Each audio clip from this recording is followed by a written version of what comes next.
Beleza, pessoal. Então, hoje a gente vai continuar aqui com JavaScript, né? Só que hoje aqui com uma pegada um pouquinho diferente.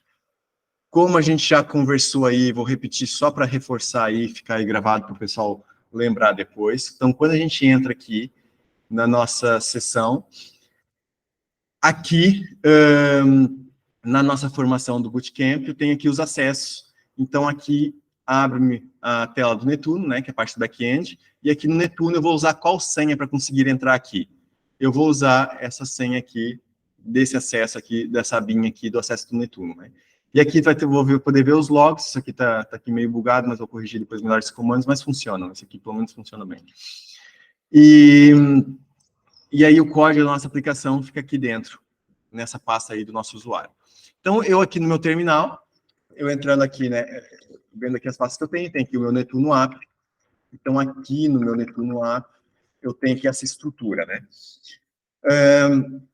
Aqui fica configurações da minha aplicação. Quem seguir lá depois na academia, lá na aplicação demo, fala sobre isso, né, como a gente já reforçou. Ou seja, aqui em doc.netuno, temos aqui isso, aqui na academia, né, esse espaço aqui da aplicação demo. Depois temos aqui alguns conteúdos mais avançados, e esses conteúdos, eles estão, de alguma forma, linkados aqui na sessão de hoje. Perdi aqui o login, acho eu. E aí, aqui na sessão de hoje, tenho aqui, então, lá no fim, alguns links, convidando vocês depois a explorar aqui alguns recursos mais avançados ali do Netuno, mas de alguma forma eu vou tocar nesses assuntos hoje, por isso que esses links estão aqui já selecionados com esse objetivo. Daí, entrando aqui no Netuno, o que acontece? Deixa eu mover aqui para o lado. Depois que eu entrar ali com a minha senha, deixa eu pegar aqui a minha senha, a ideia é que eu posso entrar aqui no browser, então, na minha seção do Netuno, e aí aqui eu posso executar queries. Como eu tenho a tabela asterisco from produto, então eu consigo executar a query direta sobre a minha tabela. Por quê? Nós conectamos a aplicação Netuno, okay? Já vem pré-configurada dessa forma, a minha aplicação Netuno está usando aquela base de dados que a gente usou nas sessões sobre base de dados. Então, se eu entrar aqui no PSQL, como a gente fazia antes, então eu venho aqui no meu terminal e entro aqui no meu PSQL e utilizo, então, a minha senha gerada ali. Então, agora, eu consigo ver que eu tenho a tabela categoria, tenho essas tabelas que começam com Netuno, ok? Essa aqui é a estrutura que o Netuno automaticamente cria para ele poder funcionar a interface, alguma coisa, ele cria uma tabela e uma sequência, né? São duas coisas diferentes. Isso aqui é o controle dos IDs. Mas tem aqui umas tabelas que o Netuno cria, e eu devo ter o produto aqui embaixo, exato. Tem a categoria lá em cima, né? E o produto aqui embaixo. Ele não volta ali com o scroll, então beleza.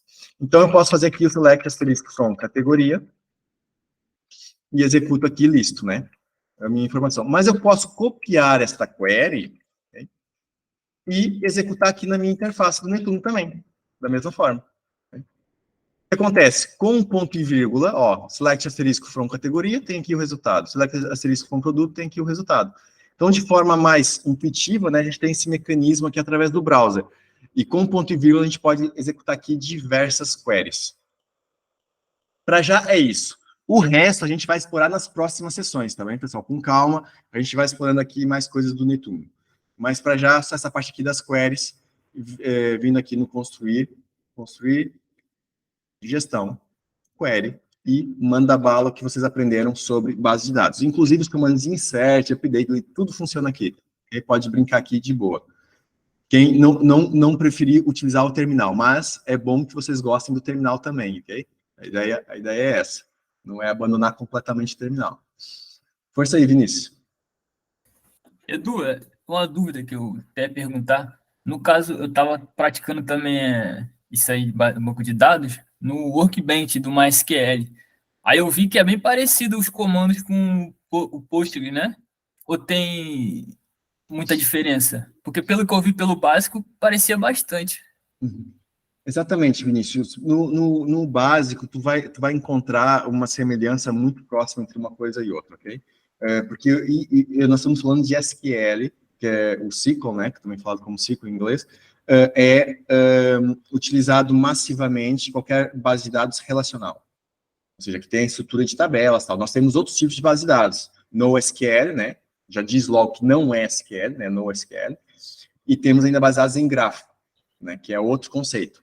E também no Big Data também muda ali algumas coisas. Mas as bases de dados relacionais, que é onde a gente desenvolve normalmente as nossas soluções, até as redes sociais, elas têm outras bases de dados em paralelo para fazer alguns mecanismos, mas a base de dados principal das redes sociais são bases de dados relacionais. São ou MariaDB ou Postgres e tal. Então, a estrutura do insert, do select, do update, do delete, dos drops, isso é muito standard, faz parte da estrutura básica do SQL. Isso talvez num evento sobre dados a gente detalhe mais um pouco sobre isso, como é que a linguagem SQL funciona. Mas é esse padrão geral. O que vai distinguir aqui o comportamento de uma base de dados e de outra é, por exemplo, como em Postgres, SQL, extract mount for date, por exemplo. Então, tem aqui um date, pronto, tem aqui eu coloquei como? From. Beleza. E a mesma coisa se eu fizer essa pesquisa, por exemplo, com MySQL. Ok? Então, aqui no MySQL já diz uma coisa de cara, usar essa função, né? Do mount. E aqui no Postgres está puxando para a função extract. Okay? Então, para eu extrair o mês de uma data, eu tenho duas formas diferentes. Entendeu? Essas funções de manipulação de dados é que nós vamos ter uma distinção entre um tipo de base de dados e outro. Okay? Mas, de resto, tirando essa lógica de funções, e muitas funções também então são semelhantes. De resto, é muito, muito igual. Beleza? Valeu, obrigado aí. Nada. Então é isso, pessoal. A gente já tem aqui, o meu Netuno já está configurado, então, com a minha base de dados. Obviamente, aqui pelo domínio, né, eu distingo a API de cada um, e aqui a porta também tem que estar a portinha certa, que a porta que termina com 90 é a porta aqui do Netuno. Né? Mas tem lá os links lá na nossa, na área lá do dev, lá da formação. Então, o que acontece? Eu tenho aqui essas pastas. Hoje vamos falar que tem configurações da aplicação, aqui a pasta de interface e tal, que é a parte aqui com React, e essa server é onde a gente vai mexer hoje. Então, aqui dentro da pasta server, a gente vai programar a parte de back-end, né? E onde que eu programo aqui o back-end? Posso programar aqui em qualquer uma dessas pastas, mas cada pasta aqui tem uma finalidade, ok? E essa finalidade eu não vou explicar agora, que entra aqui no nível de complexidade um pouquinho alto. Então, vamos memorizar, isso aqui é Server Services. Okay? Eu vou criar um serviço online, né? um endereço online que ele vai prestar um serviço, vai fazer alguma coisa. Então, é aqui nessa pastinha do Server Services, beleza? Então, aqui dentro, eu tenho uma pasta vazia. Aqui dentro eu vou criar, então, o meu código de back-end. Como que eu vou fazer esse código? Bem, primeiro, eu preciso de um nome de arquivo. Né? Ou até podia ser aqui de pasta, mas tudo bem. Vou fazer já o arquivo direto. Como é que eu vou chamar esse arquivo? Eu vou chamar ele de produto. Ok? JS. Okay? Eu vou executar aqui com neovim. E aqui, então, eu vou criar esse produto JS. Por que vai ser produtos? Porque eu vou colocar aqui uma lista de produtos. Melhor ainda, vou fazer uma tabela. Okay? Eu vou fazer uma tabela de produtos. Então, vamos fazer aqui um teste básico primeiro. Vou fazer aqui um out.println, ou seja, esse aqui é o comando para eu escrever algo no meu output, na saída de dados do meu serviço. Okay? Então, tudo que começar com underline, que eu fizer aqui, é um recurso do Netuno. Okay? Então, eu já explico melhor isso. Então, é teste produtos. Okay? Beleza. Então, agora, eu tenho aqui dentro dessa pasta, server service, tenho o arquivo produtos, e se eu fizer aqui o cat, né, tem aqui esse teste. Como é que eu executo agora no browser? No browser, pessoal, é simples. É da seguinte forma. Eu pego o endereço do Netuno, é esse o endereço aqui cru, né? Começa aqui na pasta 90. Deixa eu apagar aqui. Então, aqui eu entro no Netuno, eu limpo aqui o meu endereço e coloco /services/produtos, sem o JS, sem extensão do código, ok? Dou Enter. É o que ele fez. Então, o que aconteceu? Esses /services aqui, por padrão, ele já faz parte ali da URL. Então, da pasta server para dentro, não é todas, né? Só o service tem esse comportamento, as outras pastas não, tá bem? Essas outras pastas dentro do server não tem esse comportamento. Só o service, tudo que a gente criar dentro dos services, a nível de arquivo JS, vai ser um serviço exposto online, ok? Só que tem aqui umas nuances de segurança, mas a gente está aqui com um ambiente de desenvolvimento, então é tudo aberto, mesmo sem autenticação, roda, ok? No ambiente de produção, não, isso muda. Aí tem que dizer mesmo quais são os serviços públicos e tal. Mas isso é mais avançado, a gente falar no futuro sobre isso. Bem, qual é o conteúdo desse código? Olha, só colocou aqui teste produtos, né? Ou seja, se aumentar aqui, isso é o código-fonte do meu endereço. Tem teste produtos. Mas só que eu tenho aqui um auto println. O que aconteceu aqui no meio? Por que não apareceu isso aqui? Só veio produto, teste produtos. Alguém sabe? Como é que a gente podia explicar isso?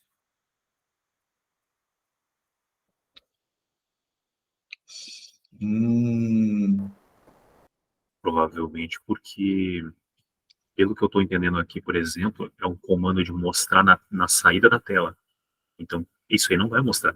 Ele só está dizendo, ó, eu quero que você, no output, printe isso na minha tela.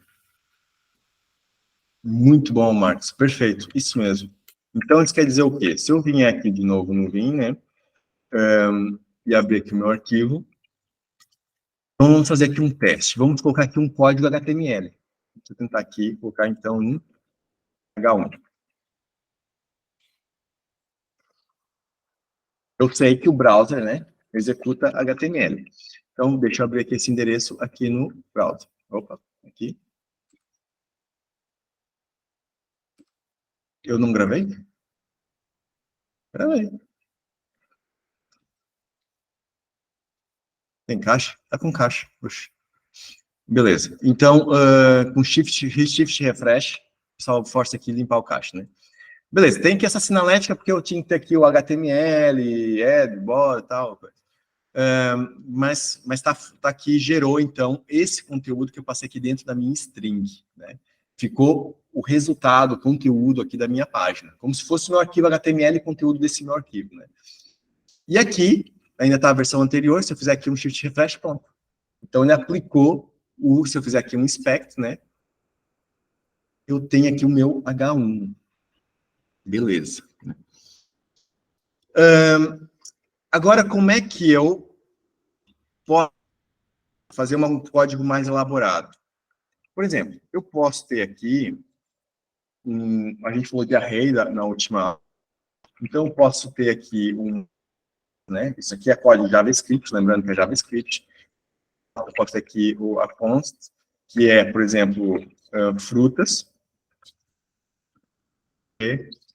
laranja, abacate, por aí fora, né? Deixa eu pôr manga, café. E aí, eu posso fazer o que agora? Ter um for, posso percorrer essas minhas frutas, né? Então, eu posso fazer aqui uma outra const, que vai ser uma fruta, que vai ser, essa minha constante vai ser o conteúdo das minhas frutas. Okay? Então, o que acontece? Essa fruta aqui vai ser cada um dos elementos. Esse aqui é um laço que a gente chama. O laço ele vai percorrer todos os itens do meu array. Okay? Um por um. E um por um vai vir aqui como sendo o valor da minha constante fruta. Então, é uma boa prática a gente colocar no plural a nossa lista de dados, né? E no singular, a variável constante, nesse caso, o ideal né? A ideia é não mudar esse valor, vai ser o item de cada posição do meu array. Okay? Então, singular no que tem o elemento do array e no plural que tem a lista toda. Bem, agora eu posso colocar aqui um alt.println. Lembrando que isso aqui está gerando, então, vou colocar o meu conteúdo para fora e eu posso pôr aqui um parágrafo. Então, vou ter aqui a minha fruta. Como é que eu somo aqui agora? A gente falou um pouquinho disso na última aula, né, na parte das strings. Um aqui, dois. Beleza. Eu posso somar assim, né? Vamos ver se funciona. Gravei. E se eu vier aqui, olha só, tem aqui já uma lista. Se eu for ver o código, tem aqui meus P's e aqui o H1. Por que é println? O ln quer dizer line, né? Que põe uma linha no fim, põe a quebra de linha. É muito comum isso em C, Java e por aí fora. Então, a gente já está percorrendo aqui o nosso array em back-end, não é no browser, como a gente viu na última aula, né? Executando o JavaScript no browser, agora estamos executando no servidor, que está gerando já a informação pronta para o browser. Bem, outra forma que eu tenho de concatenar aqui é string. Alguém lembra?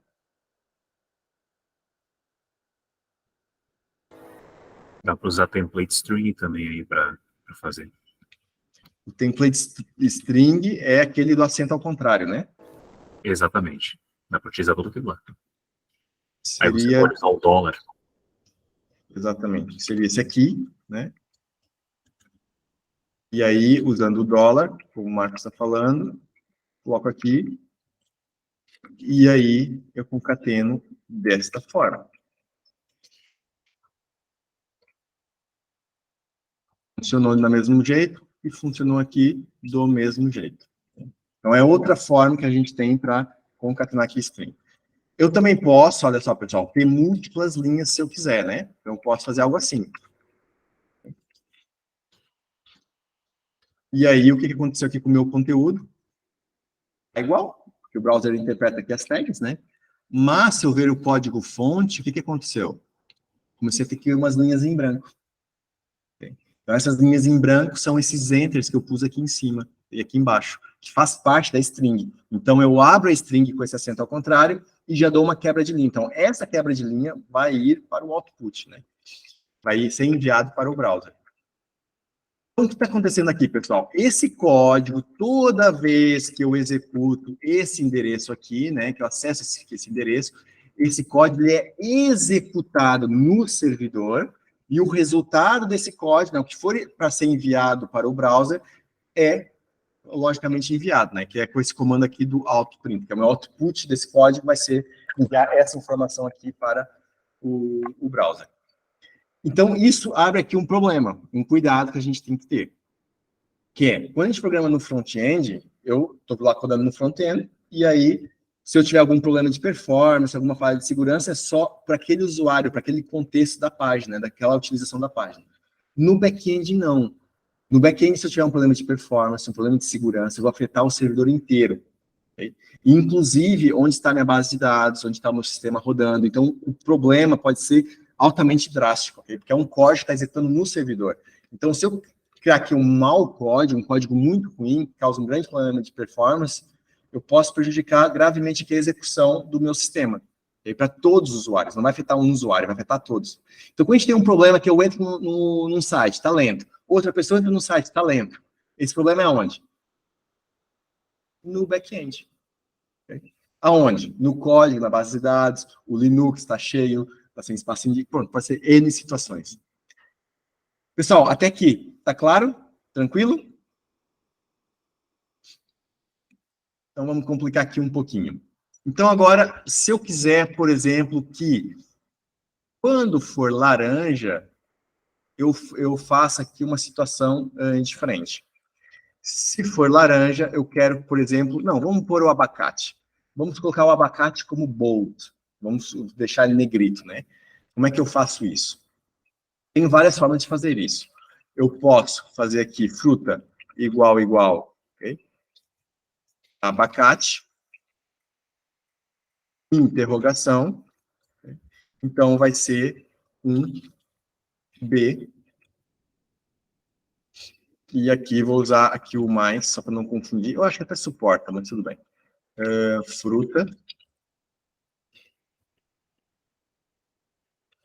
E B, e aqui, 2 pontos vazio. O que eu estou fazendo aqui? Vamos ver? Olha só o abacate imprimiu agora, porque aqui, então, se não for abacate, vai ser, então, só fruta. Beleza. Então, abacate ficou negrito e as outras não.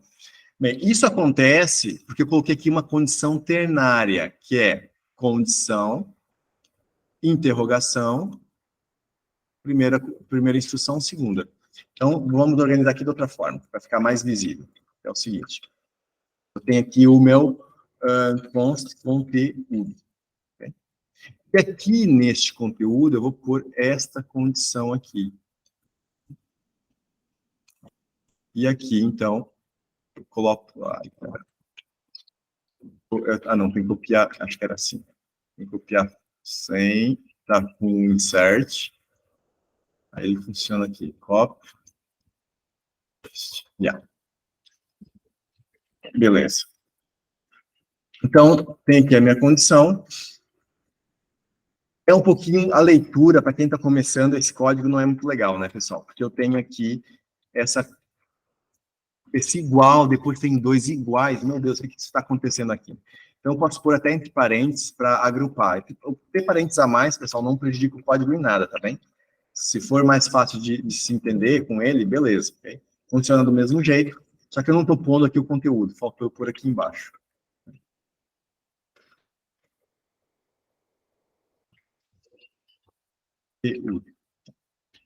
Beleza.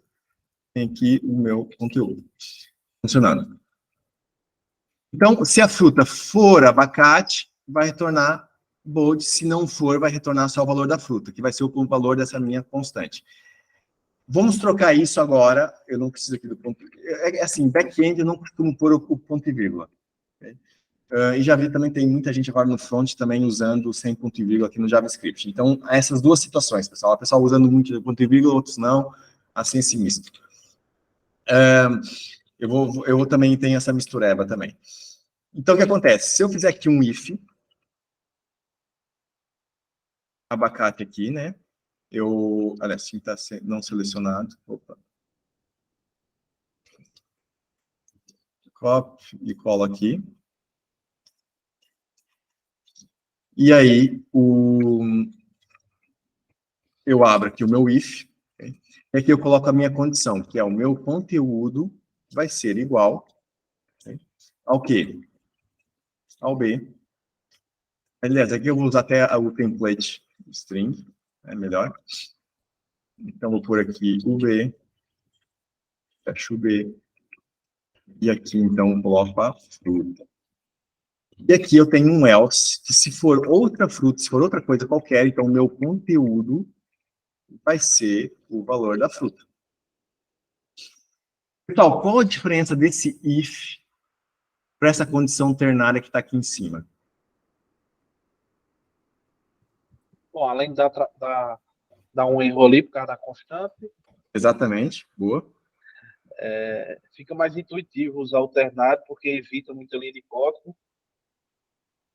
Né? E é bem mais intuitivo ali. Se não for um, é o outro. Ok, então tu acha que o ternário é mais intuitivo? Para mim é. Ok, boa. Depende de cada caso também. Depende de cada condição. Condições mais complexas, o bom é destrinchar certinho. O ternário é bom com uma coisa bem idiota, tipo um true false da vida, ou é uma coisa ou é outra, quando é direto. Agora, quando não, aí sim, você faz um if else, e assim vai indo, vai colocando condições a mais. Depende de cada contexto, eu diria. Se for só uma condicional, pode ser usado, né? Mas se tiver mais de uma, aí já não tem condição mais de colocar ele, não. Muito bom, pessoal. Então, o que acontece? Se eu executar agora o código, eu tenho um erro, como o Digleis sinalizou, né? Que é o problema da minha constante. Então, se eu vier aqui no meu terminal, eu vou sair daqui, eu vou começar a usar o Tmux, pessoal. Então, já estou usando. Mas eu acho que o Neo20 tem algum problema aqui, deixa eu ver. Ele fica aqui com as cores um pouquinho ruim, mas tudo bem. Aqui eu abri um outro terminal aqui do lado, né? Então eu tenho o tail -F, ok? Esse tail aqui está repetido. Então, beleza. Olha só, então eu tenho já aqui o erro. Então, aqui no meu código, eu tenho aqui esse erro, que eu assinei uma constante. Okay? Então, essa mensagem de erro que aparece aqui, eu vou ter o detalhe desse erro aqui no terminal. Okay? Beleza. Então, o meu problema aqui tá, vamos ver, outra vez aqui, é na linha 9, coluna 5, né? Estou assignando aqui uma constante. Então, nessa linha 9, aqui, ok? Eu estou assignando uma constante. Por que deu erro aqui na linha 9 e não na linha 7?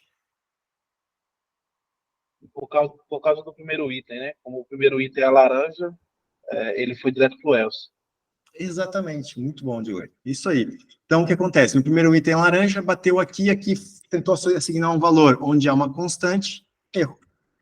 Então, eu vou mudar aqui para let. Então, eu tenho a condição ternária que vai associar aqui um valor para esse conteúdo, mas depois vai ser sobreposto por essa condição do if. E vamos ver, e funcionou muito bem. Agora, se eu quiser que a manga seja itálica, como é que eu faço isso? Eu posso adicionar, então, aqui um else if. Okay? Aqui um else if, então, a minha fruta, se for manga, vamos colocar aqui manga to lowercase, né? Toda em minúsculo. Compara aqui com minúsculo, distinguindo aqui as maiúsculas. Então, o meu conteúdo vai ser igual. Aqui vai ser o i, né, de italic. E aqui, então, vou pôr o nome da minha fruta. Até podia ser manga.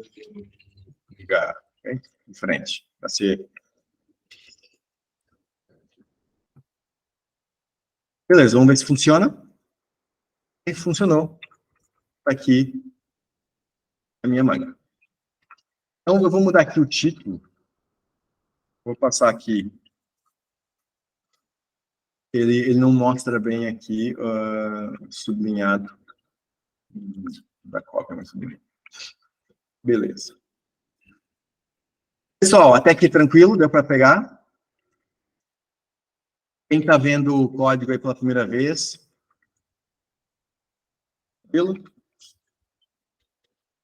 Aqui eu vou pôr, então, minha lista de produtos aqui embaixo. Vou deixar esse exemplo aqui em cima, só para aí como conteúdo. Então, beleza. O que acontece? Na condição ternária, eu poderia fazer o efeito desse else if. Poderia. Só que, pessoal, o que acontece? Eu não recomendo, porque a gente vai ter uma condição ternária dentro de outra condição ternária, dentro de outra condição ternária, e fica ali um pouquinho filme de terror, e eu confesso que eu já fiz isso algumas vezes. Sabe? Mas não é muito legal. Dificulta a leitura do código. Aí, o que o Marcos estava reforçando, de colocar aqui if, else ifs, por aí fora, é melhor. Ou seja, nessa condição, entra aqui, nessa outra condição, entra aqui, e se for qualquer outra coisa, né, vai entrar aqui no else. Há um outro tipo de laço, que é o while. Okay? A gente não vai falar do while, eu não vou falar do while aqui, está lá no material, e na outra aula mais avançada é falado muito dele também, e tem outros exemplos mais complexos, e fala também de lógica de programação. Então, não vou entrar nesses detalhes hoje. Okay? A ideia, quem quiser se aprofundar mais, tem ali material para isso. Mas o while tem um comportamento aqui semelhante aqui ao for, mas é um pouquinho noutra lógica. Ele não é associação aqui de uma variável, de uma constante. Ter aqui uma constante com valor, né? A ideia do while não é essa. O for também tem outra forma de fazer o for, que é contando os elementos, fazer iteração, né? Incrementando o índice, que é usando aqui o comprimento do array. Eu vou mudar aqui para ficar os dois exemplos. Okay? Então, eu posso duplicar aqui as linhas. Então, esse aqui a gente chama de for each. Okay? E esse outro for aqui, que vai ser, então, um let. Okay? Um let i igual a 0. Vai começar com 0. ele vai ir até onde? Até enquanto o i for menor que a minha frutas.length, o comprimento das minhas frutas, e vai incrementando i mais mais. A gente já viu isso tudo, né? A gente viu condições na aula passada, vimos aqui essa questão do length, e o i mais mais, a gente também viu a parte, né? E agora vocês veem que aqui, está sinalizando tudo isso aqui. E, pessoal, não sei o que eu fiz aqui. Eu acho que o meu coisa bugou. Não. Beleza. Tranquilo? Tá. E aí, aqui... exato. Ele está sinalizando aqui que não está encontrando a fruta, ok? Eu tenho aqui uma variável, né? Uma constante, uma variável que eu não estou sinalizando. Então, eu preciso fazer aqui o seguinte.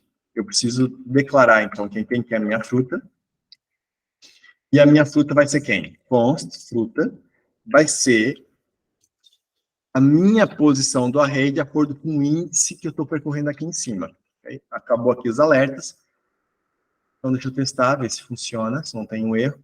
Funcionou. Aqui lista de frutas. Repara só o problema. Eu, com esse fora aqui de cima, que é uma linha bem mais simples, eu tive que fazer tudo isso aqui embaixo, que é mais complicado, né? Então, hoje em dia, antigamente em JavaScript a gente não tinha esse for each. A gente chama aqui de for each, né? Dá para usar aqui o off ou o in. Tá uma diferença entre os dois. É explorar ali no material que tem isso. Mas é uma simplificação, esse for aqui de cima é uma simplificação deste for aqui de baixo. Beleza? Então, qual que a gente deve usar mais? Depende, a gente pode usar o que a gente preferir, né? Mas o de cima nos poupa algum trabalho. Vamos complicar um pouquinho agora, pessoal? Então, agora, se vocês me permitem, eu vou até sair daqui. Vou precisar sair do Tmux, porque as cores ficam aqui diferentes. Session. Ô, Edu, só uma coisa aí do if ternário, né? Para quem está muito ansioso para ver React, a gente usa muito esse sistema de if ternário para renderização condicional lá no React, né? É bem parecido ali. Exatamente. Muito mesmo. É ali uma mão na roda. Nada nos impede a gente declarar uma variável antes, ter o if, associar a variável, e depois lá embaixo usar a variável, né? Mas dá um pouquinho mais de trabalho, a condição ternária entra ali de uma forma mais cirúrgica, né? A mesma coisa com o map, né? Também é usado muito o map e um for também, que podia fazer isso colocando num array, e depois colocando o array lá embaixo no render. Mas por isso que a gente está falando bastante disso hoje, pessoal, aqui do ternária e desse tipo de for. Porque como o Digley está reforçando aqui, são conceitos muito utilizados no React, ok? O while, não. A gente não usa o while, por isso que eu não vou entrar aqui. Eu não recordo nunca de ter usado um while no React, e já tive essa discussão com várias pessoas e ninguém. Pronto. Então a gente está pulando aqui o laço do tipo while, porque lá na frente no React não vai fazer muita falta, tá bem? Mas é interessante saber e treinar, entender como é que ele funciona, que é um conceito. E aqui no back-end com o Netuno também a gente meio que não precisa do while. A gente faz bem aqui tudo também com o for, tá bem? Dependendo do sistema, nem no back-end se usa o while, né? Yes. O while foi, depois do for each, o while foi meio aposentado aí, tá? Aí em descanteio. Então, pessoal, vamos complicar um pouquinho. Vamos complicar como? Não é isso que eu quero. Eu quero... isso aqui. E eu quero, então, olhar aqui para a minha base de dados. Está aqui. Okay? Então, eu tenho que select categoria. Deixa eu pôr aqui select produto, né? Beleza. Então, eu executo aqui. Está muito grande isso, muito zoom. Deixa eu tirar aqui um pouco. Tem aqui os dois resultados. Como a gente viu nas aulas de base de dados, se eu quiser relacionar as duas tabelas, eu vou fazer o quê? Um inner join. Deixa eu colocar aqui de uma sintaxe mais select com produto. E aí eu vou relacionar as duas tabelas, então, pelo inner join. Eu vou colocar mais aqui embaixo. E esse inner join vai ser por onde? Vai ser on produto categoria ID igual a categoria.id. Esse categoria ID relaciona com esse ID aqui. A gente viu lá atrás, nas aulas de base de dados, em detalhe, essa situação. Eu aqui em cima, eu vou dizer então que eu quero o produto nome e a minha categoria nome. Como as duas colunas se chamam, têm o mesmo nome, né? Eu tenho que trocar o apelido delas. Eu vou colocar aqui, então, categoria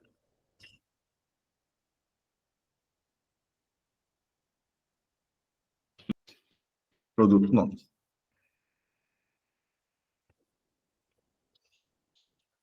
Beleza. Então, deixa eu colocar aqui embaixo, para ficar aqui mais bonitinho.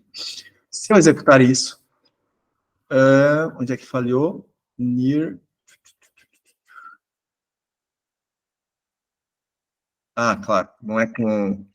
Aqui não é string, aqui é nome mesmo, então tem que ser com aspas. Essa diferença no SQL, né? A apóstrofe é diferente. Pronto, dessa forma, então, eu obtenho os dados da minha base de dados, né, das duas tabelas que a gente praticou lá atrás, e estão aqui relacionados. Posso copiar aqui essa minha query, né, e ir aqui para o meu código e fazer o seguinte, eu posso executar essa tabela, essa query agora, na minha base de dados. E para isso, o Netuno fornece aqui esse underscore DB. Então, eu digo que eu quero executar uma query, ok? E essa query, então, vai ser aqui, vai ser esse conteúdo que eu acabei de programar lá atrás, ok? Aqui o ponto e vírgula não é preciso, né? Então, deixa eu tirar aqui o ponto e vírgula. Beleza. Então, essa query que eu programei aqui, já está aqui no meu código. Mas eu tenho aqui um problema. Essa query, ela fornece um resultado tabelar, né? Tá tabelado aqui, com essas duas colunas. Então, o que acontece? Isso aqui vai me devolver algo, vai me devolver um resultado. Então, eu tenho que armazenar isso em algum lugar. Então, eu vou criar aqui uma constante, que vai ser os meus produtos de base de dados. E aí, eu uso aqui esse DB na frente, que é uma forma de eu... ok, a indexação automática, tiro aqui. Eu vou deixar assim, então. É uma forma de eu distinguir os dados que vêm de base de dados. Okay? Então, eu tenho esse hábito. Tudo que vem de base de dados, de forma crua, eu coloco o DB na frente, que é para distinguir. Até ajuda aqui com esse recurso aqui do Netuno, que tá aqui na frente. Então, beleza. Aqui eu vou ter os itens, então, da minha base de dados. Esses itens, eles funcionam como um array. Okay? Então, funcionando como um array, eu posso percorrer num for. Por que ele é como um array, pessoal? Porque tem vários itens, né? Tem um item, 2 itens, 3, 4, 5. Então, tem 5 linhas, é como se fosse um array com 5 linhas. Então, eu posso fazer aqui o meu for, né? Com DB produto no singular, off de quem, né? Do DB produtos no plural. E agora, eu tenho aqui essa situação, e eu posso agora fazer aqui um out.println, outra vez, onde eu vou pôr o quê? Aqui eu vou pôr um P também, direto, barra P, do meu DB produto. Ora, pessoal, eu posso aqui tratar, ou seja, isso aqui é um objeto. Okay? Se eu fizer só assim, eu vou ter um problema. Qual que é o meu problema? Deixa eu ver se eu acho aqui. Okay? Eu tenho aqui um org Netuno Psamata Velos. Alguém sabe o que é isso? Ah, para ninguém sabe o que é isso. É a referência de cada item do objeto. Exatamente. Isso aqui, pessoal, é um objeto Java. A gente está programando em JavaScript, mas tudo que começa aqui com underline é executado pelo Java. Com a GraalVM no meio e tal, eu já expliquei aqui no fim de uma aula, de uma conversa nossa. E pronto, o Netuno utiliza aqui essa ligação. O JavaScript é executado pelo Node, né? E a parte do Java é em Java, e a GraalVM junta as duas coisas, Node e Java, e temos aqui alta performance com as duas coisas juntas. Então, por isso que a gente está programando aqui, alterando o código, executando no browser e já vendo o resultado como se fosse quase PHP. Se a gente tivesse em Java, eu teria que recompilar o meu código. Se eu tivesse em Node, eu teria que reiniciar o meu servidor, né? E aqui, a gente tem essa vantagem de estar sempre codando e vendo já direto no browser o que está acontecendo. Mas estamos usando na mesma Node e Java, só que de uma forma mais direta, mais intuitiva. Bem, sendo um objeto Java, eu tenho que acessar, então, métodos que me dão os meus valores das minhas chaves, que eu tenho, então, aqui 1, 2, 3, 4, 5, que é 1, 2, 3, 4, 5, e vou ter lá dentro as minhas colunas, então, a produto nome e categoria nome. Então, como é que eu acesso uma coisa ou outra? Então, eu digo que, por exemplo, eu quero pegar o quê? É uma string, é um texto, então eu uso o getString, e aí tem get para tudo, para data, para numéricos, para tudo, tá bem? Com o tempo a gente vai entrando nisso. E aqui eu coloco, então, produto nome, ok? Então, eu quero a coluna produto nome sendo impressa aqui. E agora, se eu vier aqui, okay, vamos executar. Agora eu tenho os dados da minha base de dados. Pessoal, fez luz? Tudo que a gente aprendeu até agora? Tudo se encaixou agora? Força aí, Marcos. Edu, eu fiquei agora meio confuso nessa parte aí do getString. No caso, esse getString seria do Java, é? Exatamente. Exatamente. Esse getString é do Java. Só que a gente tem aqui umas vantagens. O Marcos, queria dizer alguma coisa, Marcos? Fica à vontade. Na verdade, tudo, como é que é? As coisas se encaixaram agora. Quando eu estava olhando os comandos, as saídas dos parâmetros, eu estava lembrando do código Java que eu estava fazendo aqui. Eu pensei, agora tudo faz sentido. Agora entendi por que tem Java no coração do Netuno. Estou entendendo agora. Estou começando a entender. O Netuno, no fundo, é Java, ok? O Netuno é um trabalho árduo em Java. Aí o resto aqui é para facilitar a vida do pessoal. Olha só, ok, aqui não está funcionando aqui por propriedade. Isso já teve... como é que era? Acho que é só com array que funciona. Do zero, mas beleza. Eu queria demonstrar que podia, de repente, ser utilizado como... será que em maiúsculo vai? Deixa eu fazer aqui. Não, mas não devia. Não devia. Vou fazer aqui esse teste. Não. Beleza, não funciona. Beleza.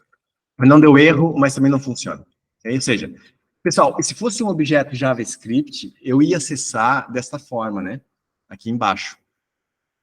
Como é algo Java, tem que chamar um método Java que faz a determinada operação. Entendeu?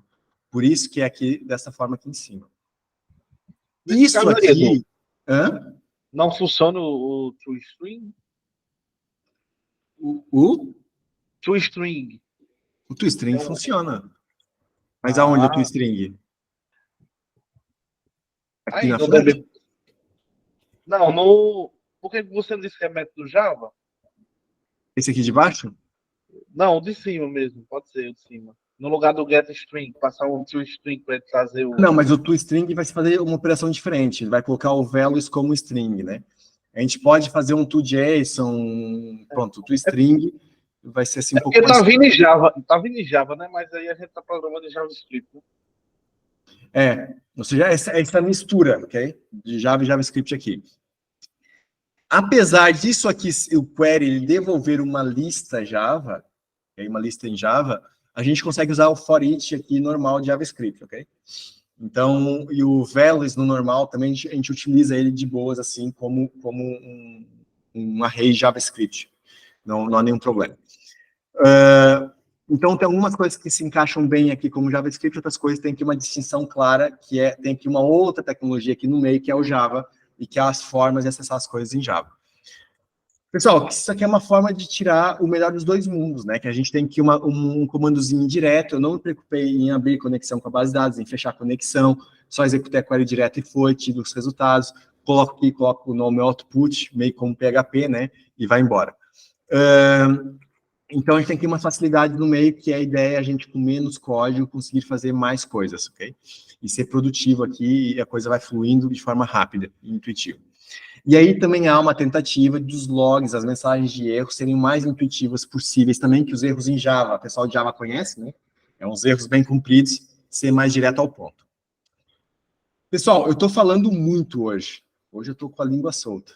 Tá? Isso é porque a gente está falando de Netuno e eu estou um pouco empolgado, não sei. Fazia tempo que eu não falava de Netuno, então...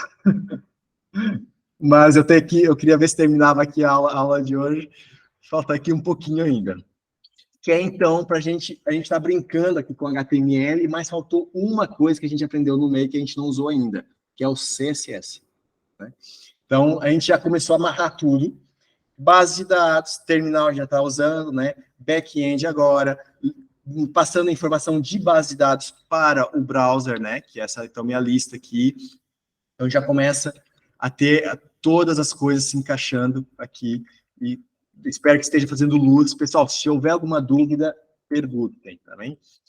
Então, pessoal, eu quero agora replicar essa minha estrutura, essa tabela, eu quero replicá-la em HTML de forma controlada, né? Então, como é que eu vou fazer isso? Bem, aqui eu posso assumir que vão ser as linhas da minha tabela, né? E aqui, então, eu vou conseguir pegar, aqui eu só tenho uma coluna ainda, que é o produto nome, me falta a categoria. Então, eu posso adicionar aqui uma lógica que é, deixa eu construir aqui melhor, a minha tabela, né? Então, a minha tabela, ela tem o quê? Ela tem aqui um TD, isso aqui seria uma coluna, né? Vou ter aqui um enter a mais, e aqui seria o meu TR, né? Então, abro a linha e fecho aqui uma coluna. Agora aqui, fecho a minha linha e adiciono aqui o fecho da minha coluna, porque a gente tem que fechar sempre, a gente abriu uma tag em HTML, temos que fechá-la, né? YP, para duplicar a linha aqui, e aqui agora, dá uma apaga a palavra toda e vou ter categoria nome. Okay? Beleza, esse P aqui tá zumbi, né? Eu não tenho nenhum abertura de P aqui, então tá aqui equivocado. Beleza. As tags TR, elas precisam estar dentro das tags table, né? Então vamos fazer aqui o seguinte, deixa eu abrir aqui a minha tabela. Deixa eu pôr aqui o meu alt.print ln e vou pôr aqui o meu table. E aqui no fim, então, vou ter o meu alt.print ln do meu fechar tabela.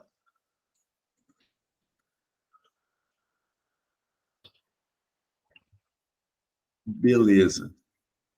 E vendo aqui a execução, eu já tenho a minha tabela funcionando. Se eu ver aqui o meu código, vamos ver se construiu legal. Okay? Aparentemente, sim.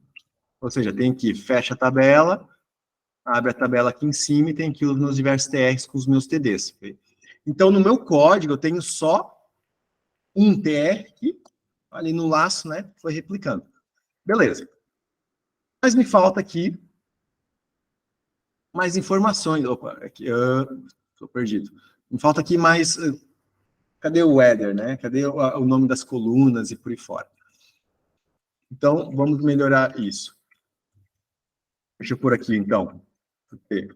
Head. E fecho aqui, né? E vou ter também a abertura aqui do T-body. A gente também viu. Vocês têm visto, que é uma forma, é boa prática, né? Ter essa separação. E aqui, então, eu vou ter aqui um fecho do texto. Beleza. Não vou indentar tão bem, acho que dá meio que para entender, né? E agora eu vou colocar, então, o nosso header. Bem, o meu header, ele vai ser algo parecido com isso aqui. Eu vou copiar isso tudo. E aí, colar aqui. Beleza. Então, aqui dentro eu vou ter, no header, a gente usa o TH, né? Em vez de TD. Então, aqui vai ser o TH e o TH. Isso aqui tudo, pessoal, eu não preciso disso tudo, né? Então, aqui vai ser o quê? O nome vai ser os meus produtos, a primeira coluna, e a segunda coluna vai ser a minha categoria.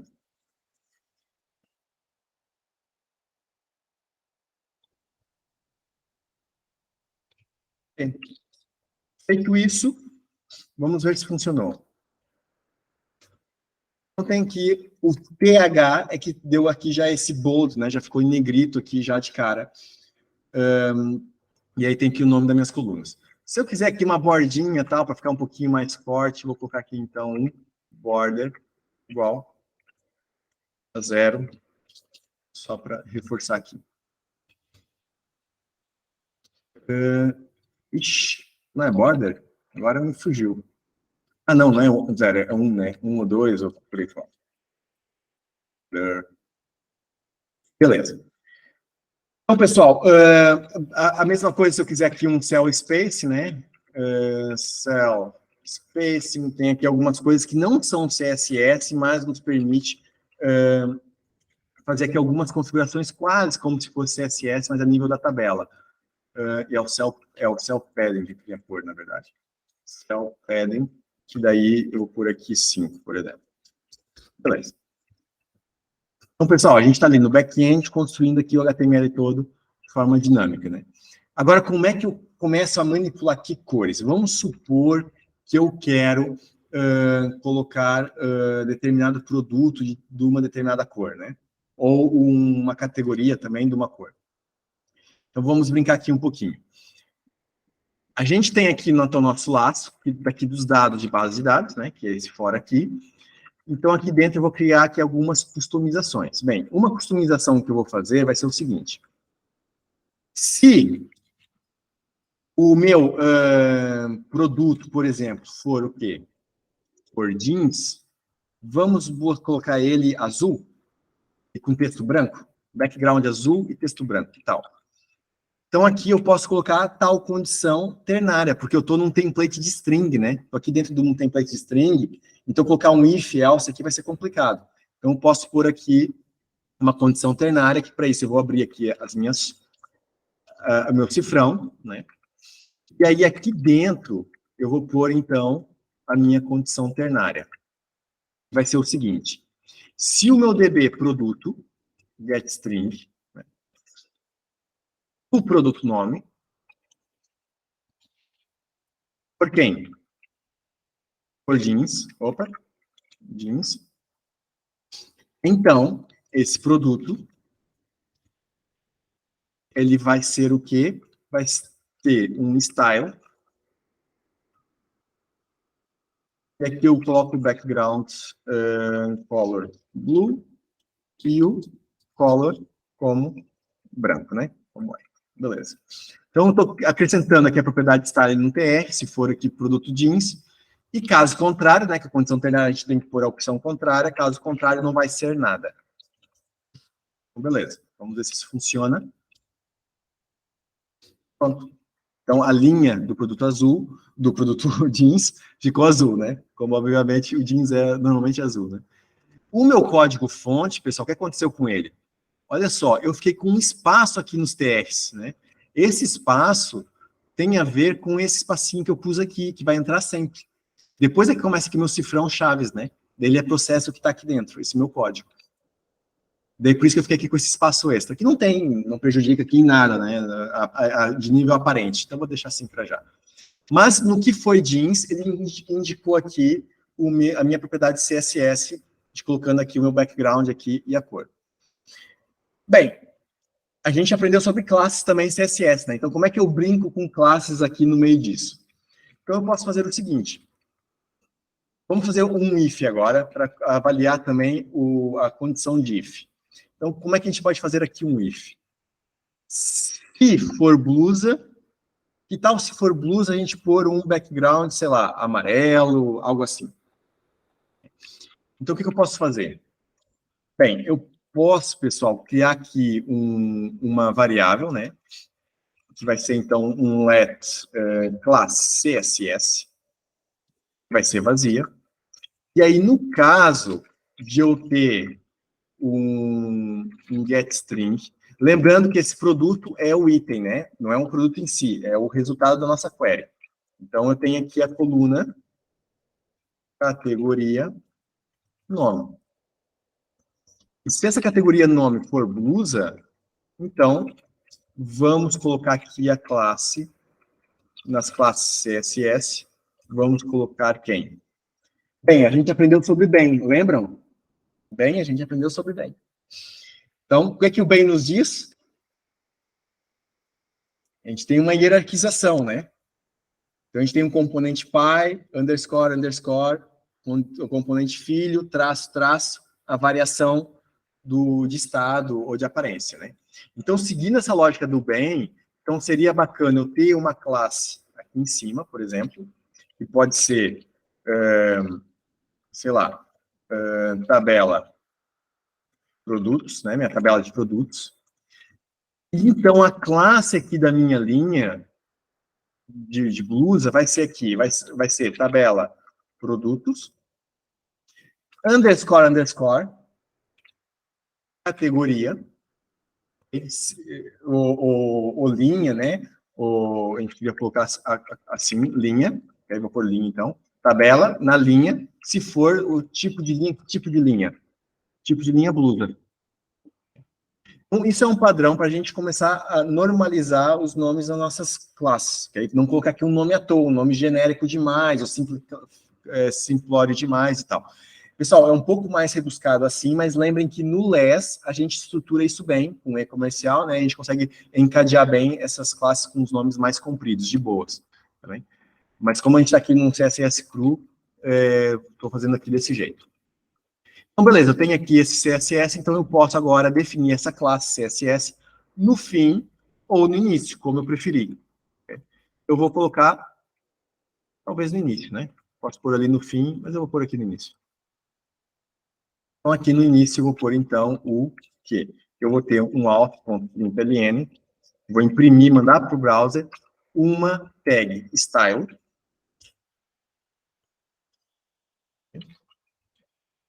E aqui, nessa tag style, eu vou definir a minha classe, né? Que é o quê? Tabela, produto, linha. Beleza. Okay? Mas é ponto porque é classe, né? Então, começa com um ponto. Então, aqui vai ser um background yellow, por exemplo. Vamos ver se funciona. Não funcionou.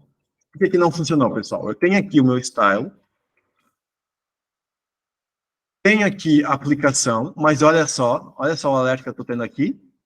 Classe CSS está declarada, mas nunca é usada. Okay? Então, se eu ver aqui no meu código, ele está mandando para o browser o quê? Mandou o style, belezinha. Colocou aqui a classe, mas onde eu tenho uma blusa, eu não tenho classe nenhuma. Né? Então, faltou eu colocar aqui no meu TR que pode existir classe, né? Então, classe, e as minhas classes podem ser quem? A minha variável aqui de classes CSS. Vamos ver se agora vai. Aqui a classe ficou vazia, porque é jeans, né? E calça, não é uma blusa. Mas aqui embaixo já é uma blusa, então colocou a minha classe. Okay? E aí, se eu vejo aqui a renderização, okay? Já tem aqui as blusas marcadas com amarelo. Pessoal, até aqui, tranquilo? Ficou um pouquinho complicado, né, essa mistureba. Mas está dando para acompanhar? Alguma dúvida, alguma questão? Tranquilo? Então, falta só a cerejinha no bolo, que é o seguinte. Como que agora eu coloco isso aqui no meu front-end? Como que eu posso integrar esse meu desenvolvimento de back-end aqui no front-end? Alguém tem alguma sugestão?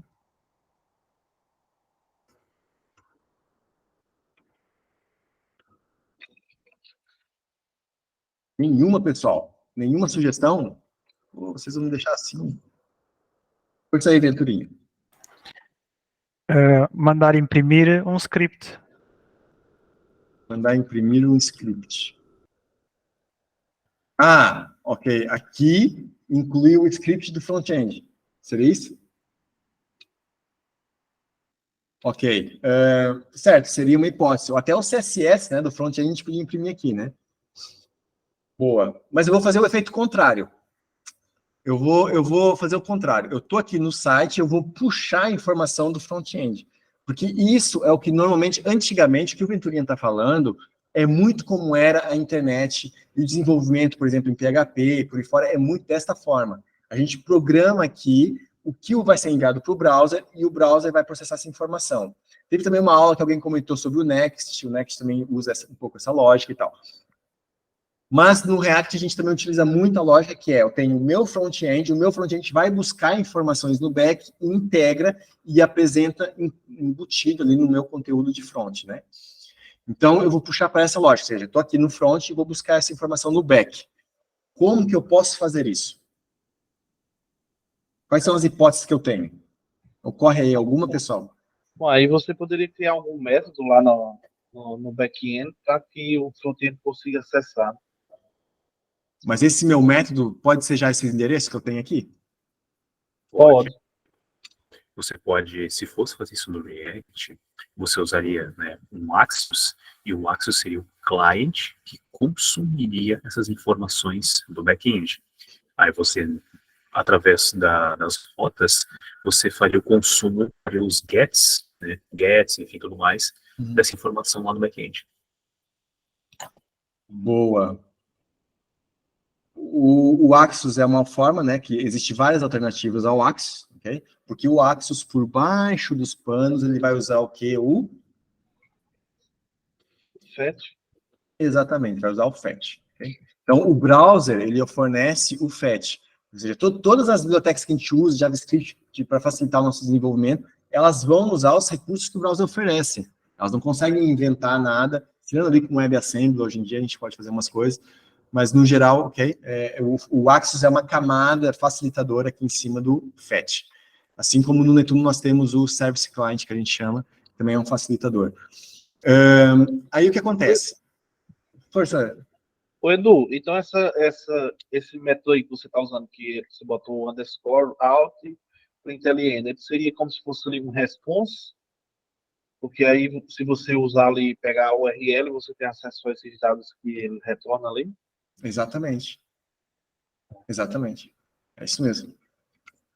É equivalente ao response, né, no caso do Express, tal, ou em Java também, em Servlet, vai ter também ali o objeto de resposta, né, mas no caso do PHP, por exemplo, tem o echo, né, então seria equivalente também ao echo. Pronto, depende da tecnologia, a gente pode usar aqui recursos diferentes, mas é isso, é por aí. Então, pessoal, eu vou fazer o seguinte, eu vou colocar aqui depois do banner, okay? Vou ter aqui um banner, então depois do banner eu vou integrar. Mas, pessoal, eu não vou usar o fetch hoje. Talvez eu use na quinta-feira, tá? Mas hoje vamos simplificar do outro jeito ainda, que temos aqui uma outra forma de incluir um conteúdo de back-end aqui. O meu conteúdo é HTML. Então, eu posso colocar o conteúdo HTML direto aqui no meio da minha página, utilizando um iframe. Com um iframe, a gente faz aqui um hackzinho para colocar aqui o conteúdo. Né? Como é que eu faço aqui esse iframe? Então, é o seguinte, eu tenho aqui o meu iframe, né? E fecho aqui a minha tag, né? O iframe tem essa questão de a gente ter que fechar aqui, não dá para fechar ali direto. Eu vou quebrar aqui a abertura, para ficar aqui um pouco mais intuitivo, que eu vou ter aqui alguns parâmetros. Bem, o iframe, como a imagem, a gente tem que dizer qual é a nossa source, qual é a base aqui de endereço para o nosso iframe funcionar. Então, o meu iframe, ele vai apresentar este endereço aqui. Então, eu vou pôr aqui esse conteúdo. Beleza.